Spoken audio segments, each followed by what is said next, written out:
My first attack of pneumonia occurred in the United States. I was in hospital for 10 days in New York, after which the doctor said that I was well enough to leave. A final x-ray, however, which I underwent on the last morning, revealed that one of my lungs was not yet free from infection. This caused the most sympathetic of my doctors to suggest that it would be good for me to spend a few more days in hospital. I respected his opinion, but since I was already dressed and psychologically disposed to put my illness behind me, I decided to take the risk. I spent the next few days in my stepdaughter's apartment, and then made arrangements to fly back to England. When I arrived, I believed myself to be cured, and incontinently plunged into an even more hectic social round than that to which I had become habituated before I went to America. Retribution struck me on Sunday, May 30th. I'd gone out to lunch, had a great deal to eat and drink, and chattered incessantly. That evening I had a relapse. I could eat almost none of the food that a friend had brought to cooked in my house. On the next day, which was a bank holiday, I had a long-standing engagement to lunch at the Savoy with a friend who was very eager for me to meet her son. I would have put them off if I could, but my friend lives in Exeter, and I had no idea how to reach her in London. So I took a taxi to the Savoy and just managed to stagger into the lobby. I could eat hardly any of the delicious grilled cholet that I ordered, but forced myself to keep up my end of the conversation. I left early and took a taxi home. That evening I felt still worse. Once more I could eat almost none of the dinner another friend had brought me. Indeed, she was so alarmed by my weakness that she stayed overnight. When I was no better the next morning, she telephoned to my general practitioner and to my elder son Julian. The doctor did little more than promise to try to get me in touch with a specialist, but Julian, who was unobtrusively very efficient, immediately rang for an ambulance. The ambulance came quickly with two strong attendants, and yet another friend, who had called opportunely to pick up a key, accompanied it and me to the University College Hospital. I remember very little what happened from then on. I was taken to a room in the private wing which had been reserved for me by the specialist, who had a consulting room on the same floor. After being x-rayed and subjected to a number of tests which proved beyond question that I was suffering gravely from pneumonia, I was moved into intensive care in the main wing of the hospital. Fortunately for me, the young doctor who was primarily responsible for me had been an undergraduate at Newton College, Oxford, while I was a fellow. This made him extremely anxious to see that I recovered, almost too much so, in fact, for he was so much in awe of me that he forbade me to be disturbed that night, even when the experienced sister and nurse believed it to be necessary. Under his care and theirs, I made such good progress that I expected to be moved out of intensive care and back into the private wing within a week. My disappointment was my own fault. I did not attempt to eat the hospital food. My family and friends supplied all the food I needed. I am particularly fond of smoked salmon, and one evening I carelessly tossed a slice of it into my throat. It went down the wrong way, and almost immediately the graph recording my heartbeats plummeted. The ward sister rushed to the rescue, but she was unable to prevent my heart from stopping.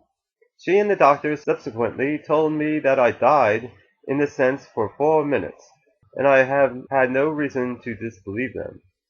The doctor alarmed my son Nicholas, who had flown from New York to be at my bedside, by saying that it was not probable that I should recover, and moreover that if I did recover physically, it was not probable that my mental powers would be restored. The nurses were more optimistic, and Nicholas sensibly chose to believe them.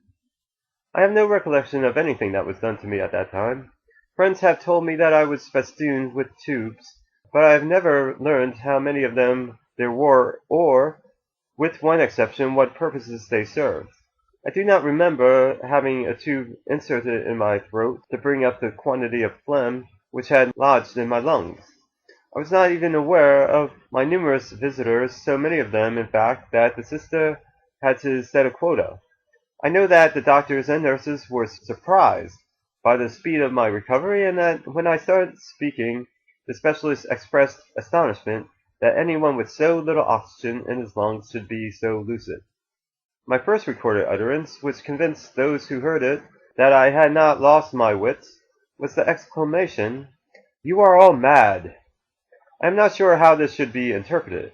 It is possible that I took my audience to be Christians and was telling them that I had not discovered anything on the other side. It is also possible that I took them to be skeptics and was implying that I had discovered something. I think the former is more probable, as in the latter case I should more properly have exclaimed, "We are all mad," quote unquote. All the same, I cannot be sure. The earliest remarks of which I have any cognizance, apart from my first exclamation, were made several hours after my return to life. They were addressed to a Frenchwoman with whom I had been friends for over 15 years. I woke to find her seated by my bedside and started talking to her in French as soon as I had recognized her. My French is fluent, and I spoke rapidly, approximately as follows. "Did you know that I was dead? The first time that I tried to cross the river I was frustrated, but my second attempt succeeded. It was most extraordinary. My thoughts became persons." The content of these remarks suggests that I had not wholly put my classical education behind me. In Greek mythology, the souls of the dead, now only shadowily embodied, were obliged to cross the river Styx in order to reach Hades, after paying an obol to the ferryman, Charon. I may also have been reminded of my favorite philosopher, David Hume, who during his last illness, quote, "a disorder of the bowels," unquote, imagined that Charon, growing impatient, was calling him, quote, "a lazy, loitering rogue," unquote. With his usual politeness, Hume replied that he saw without regret his death approaching and that he was making no effort to postpone it. This is one of the rare occasions on which I have failed to follow Hume. Clearly, I have made an effort to prolong my life. The only memory that I have of an experience closely encompassing my death is very vivid. I was confronted by a red light, exceedingly bright and also very painful even when I turned away from it. I was aware that this light was responsible for the government of the universe. Among its ministers were two creatures who had been put in charge of space. These ministers periodically inspected space and had recently carried out such an inspection. They had, however, failed to do their work properly, with the result that space, like a badly fitting jigsaw puzzle, was slightly out of joint. A further consequence was that the laws of nature had ceased to function as they should. I felt that it was up to me to put things right. I also had the motive of finding a way to extinguish the painful light. I assumed that it was signaling that space was awry, and that it would switch itself off when order was restored. Unfortunately, I had no idea where the guardians of space had gone, and feared that even if I found them, I should not be able to communicate with them. It then occurred to me that whereas until the present century physicists accepted the Newtonian severance of space and time, it had become customary since the vindication of Einstein's general theory of relativity to treat space-time as a single whole. Accordingly, I thought that I could cure space by operating upon time. I was vaguely aware that the ministers who had been given charge of time were in my neighborhood, and I proceeded to hail them. I was again frustrated. Either they did not hear me, or they chose to ignore me, or they did not understand me. I then hit upon the expedient of walking up and down, waving my watch in the hope of drawing their attention not to my watch itself, but to the time which it measured. This elicited no response. I became more and more desperate, until the experience suddenly came to an end. This experience could well have been delusive. A slight indication that it might have been veridical, that is, objectively real, has been supplied by my French friend, or rather by her mother, who also underwent a hard arrest many years ago.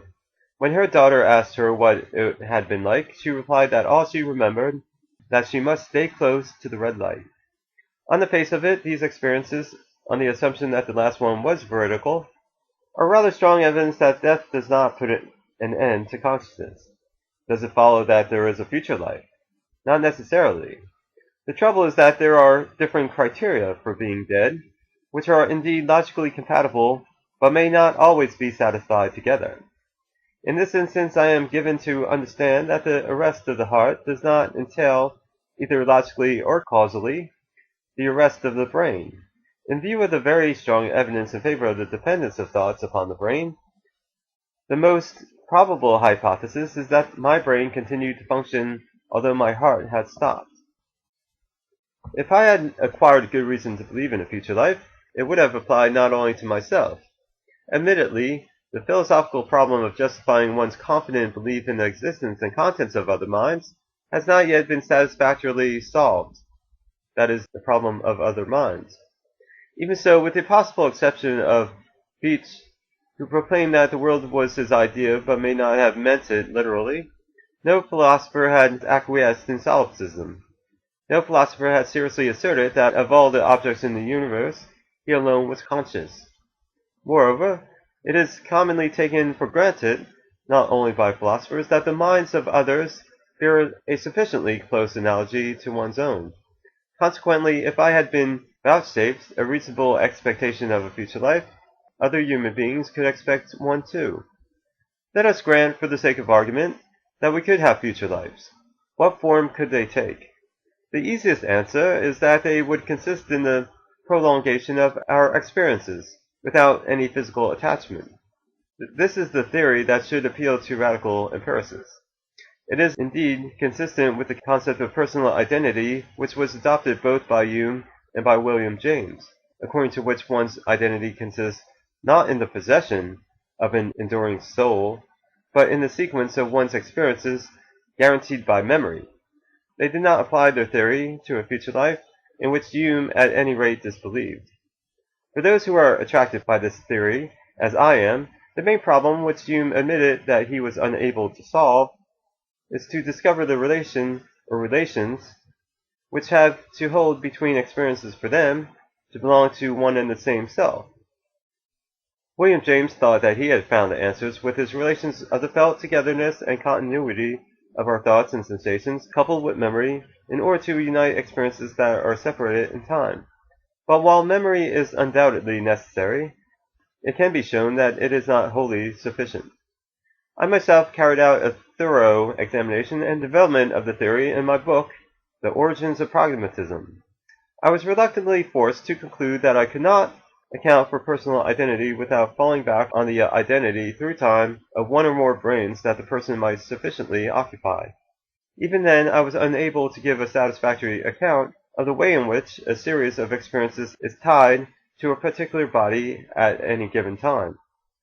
The admission that personal identity through time requires the identity of a body is a surprising feature of Christianity. I call it surprising because it seems to me that Christians are apt to forget that the resurrection of the body is an element in their creed. The question of how bodily identity is sustained over intervals of time is not so difficult. The answer might consist in postulating a reunion of the same atoms, perhaps in there being no more than a strong physical resemblance, possibly fortified by similarity of behavior. A prevalent fallacy is the assumption that a proof of an afterlife would also be a proof of the existence of a deity. This is far from being the case. If, as I hold, there is no good reason to believe that a God either created or presides over this world, there is equally no good reason to believe that a God created or presides over the next world, on the unlikely supposition that such a thing exists. It is conceivable that one's existence in the next world, if there are any, will supply evidence of God's existence, but we have no right to presume on such evidence when we have not had the relevant experiences. It is worth remarking in this connection that the two important Cambridge philosophers in this century, J.E. McTaggart and C.D. Broad, who have believed, in McTaggart's case, that he would certainly survive his death, in Broad's that there was about a 50% probability that he would, were both of them atheists. McTaggart derived his certainty from his metaphysics, which implied that what we confusedly perceive as material objects, in some cases housing minds, are really souls, eternally viewing one another with something of the order of love. The less fanciful Broad was impressed by the findings of psychical research. He was certainly too intelligent to think that the superior performances of a few persons in the game of guessing unseen cards, which he painstakingly proved to be statistically significant, had any bearing upon the likelihood of a future life. He must therefore have been persuaded by the testimony of mediums. He was surely aware that most mediums have been shown to be frauds, but he was convinced that some have not been, Not that this made him optimistic. He took the view that this world was very nasty and that there was a fair chance that the next world, if it existed, was even nastier. Consequently, he had no compelling desire to survive. He just thought there was an even chance of his doing so. One of his better epigrams was that if one went by the reports of mediums, life in the next world was like a professional bump supper at a Welsh university. If Broad was an atheist, my friend Dr. Alfred Ewing was not. Ewing, who considered Broad to be a better philosopher than Wittgenstein, was naive, unworldly even by academic standards, intellectually shrewd, unswervingly honest, and a devout Christian. Once, to tease him, I said, quote, "Tell me, Alfred, what do you most look forward to in the next world?" He replied immediately, "God will tell me whether there are a priori propositions." It is a wry comment on the strange character of our subject that this answer should be so funny. My excuse for repeating this story is that such philosophical problems as the question whether the propositions of logic and pure mathematics are deductively analytic or factually synthetic, and if they are analytic, whether they are true by convention, are not to be solved by acquiring more information. What is needed is that we succeed in obtaining a clearer view of what the problems involve. One might hope to achieve this in a future life, but really we have no good reason to believe that our intellects will be any sharper in the next world, if there is one, than they are in this. A God, if one exists, might make them so, but this is not something that even the most enthusiastic deists can count on. The only philosophical problem that our finding ourselves landed on a future life might clarify would be that of the relation between mind and body if our future lives consisted, not in the resurrection of our bodies, but in the prolongation of the series of our present experiences. We should then be witnessing the triumph of dualism, though not the dualism which Descartes thought that he had established. If our lives consisted in an extended series of experiences, we should still have no good reason to regard ourselves as spiritual substances. So there it is.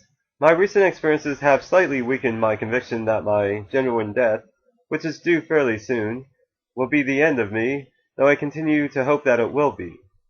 They have not weakened my conviction that there is no God.